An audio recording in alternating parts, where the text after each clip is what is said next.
Isn't this a right person to be granted bail today? My argument is yes. So that she can go and seek treatment, so that she can go back home where she stays. Her house has been locked all this time. Actually, she doesn't even know whether it's locked. She has got a family. She has got a son who's 5 years old, who is even not going to school right now.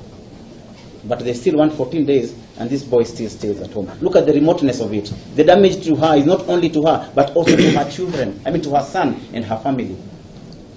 She is the sole breadwinner of this family. Give her time to give her bail terms. And I'm saying this under Article 49, which says that there must also be terms that she can be able to meet. She's from a very humble background.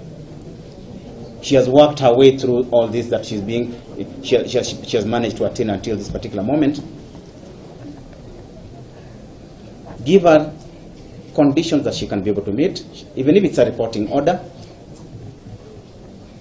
even if it's to deposit her travel documents, even if it's to report to this court on a daily basis or on any other day.